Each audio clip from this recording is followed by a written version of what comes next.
সামুদ্রিক সুরমা মাছ দিয়ে আলু এবং কাঁকরোলের মজাদার একটা রেসিপি। আসসালামু আলাইকুম, কেমন আছেন সবাই? আশা করি আল্লাহর রহমতে সকলে ভালো আছেন। আমরাও আলহামদুলিল্লাহ ভালো আছি।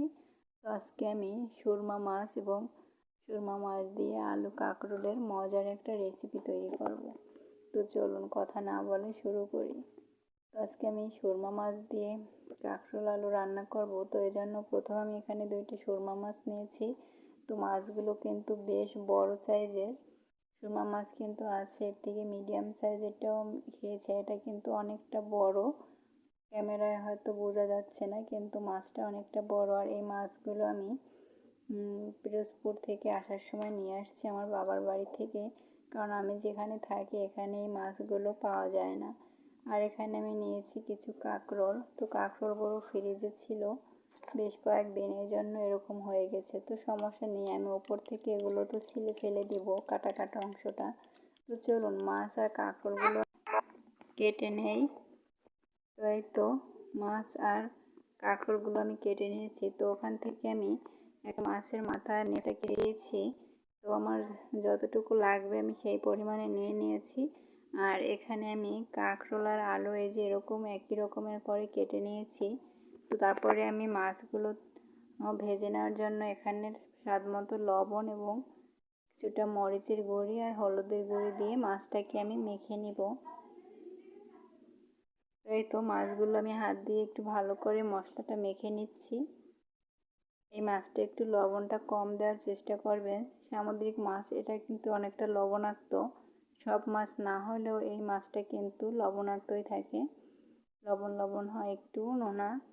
তো তারপরে এই তো দেখুন আমি মাছগুলো একটু নরম থাকে প্রথমে, তারপর যখন ভাজতে দেওয়া হয় তখন কিন্তু মাছগুলো নিজে থেকেই শক্ত হয়ে যায়। তো এই জন্য একটু হালকা হাতে এগুলোকে আমি খুব ভালো করে ডলে ডলে মশলাগুলো মেখে নিচ্ছি।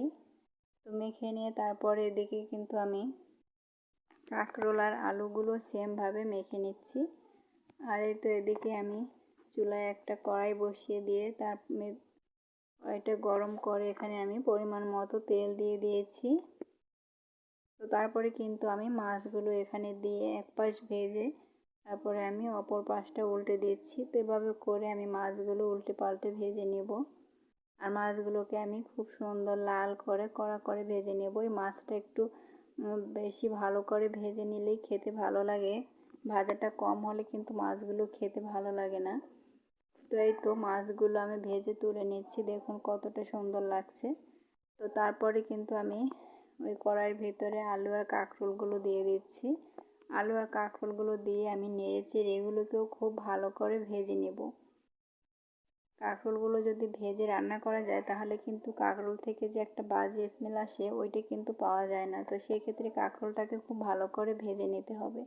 তো আমি এখানে আরও কিছুটা তেল দিয়ে কাঁকরোলগুলোকে উল্টে পাল্টে আমি খুব ভালো করে ভেজে নিব। ওই জন্য আমি এক সাইডে ভাজার পরে আমি যেভাবে করে উল্টে দিচ্ছি,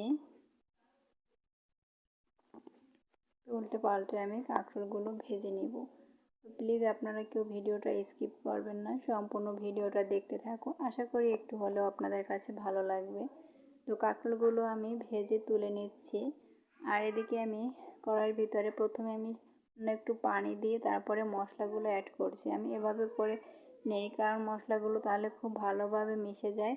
তো তারপরে আমি তেল দিয়ে মশলাটাকে ভালো করে কষিয়ে নিই। জন্য প্রথমে আমি কিছুটা পানি দিয়ে এর ভিতরে পেঁয়াজ বাটা, এখানে আমি রসুন বাটা দেইনি, শুধু পেঁয়াজ বাটা দিয়েছি। তারপর এর ভিতরে গুঁড়া মশলাগুলো দিয়ে হলুদ গুঁড়ো, মরিচ গুঁড়ো, স্বাদ মতো লবণ দিয়েছি আর 1/2 চা চামচ ধনিয়া গুঁড়ো দিয়েছি।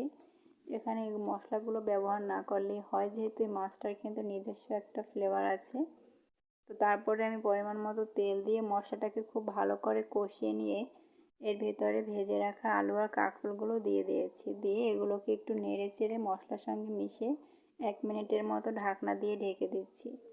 তো 1 মিনিট পরে আমি ঢাকনাটা তুলে নিয়েছি, দেখুন। তো আবারও আমি এগুলো নেড়ে চেড়ে মিশিয়ে নিচ্ছি। তো এগুলো যেহেতু ভেজে নেওয়া, সেক্ষেত্রে কিন্তু এগুলো বেশি কষানোর প্রয়োজন নেই। তো তাও আমি একটু এরকম করে এখন আর ঢাকনা দেব না, এই পর্যায়ে আমি নেড়ে চেড়ে মশলাটাকে একটু শুকিয়ে নিয়ে এখানে পরিমাণ মতো পানি দিয়ে দিব। তো পরিমাণ মতো পানি দিয়ে এই তো দেখুন একটু নেড়ে চেড়ে পানিটা দিয়েছি, তো একটু নেড়ে চেড়ে মিশিয়ে নিচ্ছি। তো দেখুন মিশিয়ে নিয়ে আমি এখানে কিন্তু যখন একটু বলক আসছে তখন আমি মাছগুলো একেবারে দিয়ে দিচ্ছি। মাছটা যেহেতু ভেজে নেওয়া কড়া করে, সেক্ষেত্রে আগে না দিলে মাছটার ভিতরে কিন্তু মশলাটা একটু যাবে না, এই জন্য মাছটা আমি এখনই দিয়ে দিলাম। দিয়ে একটু নেড়ে নিয়ে ঢাকনা দিয়ে ঢেকে দিয়েছি। তো দেখুন আমি কিন্তু একেবারে রান্নার শেষে চলে আসছি। তো এটা কিন্তু বেশি ঝোল রাখা যাবে না, এই পর্যায়ে কিন্তু এটাকে নামিয়ে নিতে হবে। আর বেশি ঝোল রাখলে কিন্তু এই তরকারিটা খেতে ভালো লাগে না। কাঁকরোলগুলোতে যদি ঝোল থাকে সেক্ষেত্রে কাঁকরোলটা খেতে কেমন পানসে পানসে লাগে। তো এই তো দেখুন মাশাআল্লাহ কালারটা কিন্তু খুব সুন্দর আসছে। তো আমি একটু পরিবেশন করে দেখিয়ে দেবো। তো প্লিজ আপনারা কেউ ভিডিওটা স্কিপ করবেন না। আর আমার যেহেতু মনিটাইজেশন চ্যানেল, তো সেক্ষেত্রে কেউ ভিডিও অ্যাডগুলো স্কিপ করবেন না, দয়া করে অ্যাডটা একটু দেখার চেষ্টা করবেন। আমিও যার ভিডিও দেখি অ্যাড সহ ফুল ওয়াচ করার চেষ্টা করি ইনশাআল্লাহ। আপনারাও আমার ভিডিওগুলো অ্যাড সহ ফুল দেখার চেষ্টা করবেন। তো আজকের ভিডিওটা কেমন লাগলো কমেন্ট বক্সে জানিয়ে দেবেন। আর যদি ভালো লাগে তাহলে আপনার ফ্রেন্ডসদের মাঝে শেয়ার করে দিবেন। তো চলুন আমি একটু পরিবেশন করে দেখিয়ে দিচ্ছি। এই তো মাশাআল্লাহ আমি একটু একটা বাটিতে সার্ভ করে নিয়েছি, দেখুন কতটা সুন্দর লাগছে। আর দেখতে যেমন সুন্দর লাগছে, গরম ভাতের সাথে খেতেও কিন্তু মাশাআল্লাহ দুর্দান্ত হয়েছিল। এটা যদি মশলা মশলা এরকম গায়ে গায়ে মশলা থাকে তাহলেই কিন্তু এই তরকারিটা খেতে ভালো লাগে, এটা ঝোল খেতে ভালো লাগে না।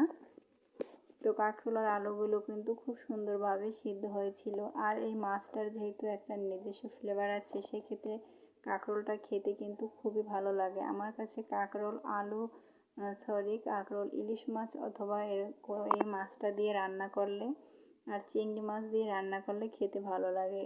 এছাড়া কাঁকরোল আমি অন্য কোনো মাছ দিয়ে রান্না করলে বেশি একটা খেতে ভালো লাগে না আমার কাছে। তো আজকের মতো এখানেই বিদায় নিচ্ছি। সবাই ভালো থাকবেন, সুস্থ থাকবেন। আল্লাহ হাফেজ। আসসালামু আলাইকুম।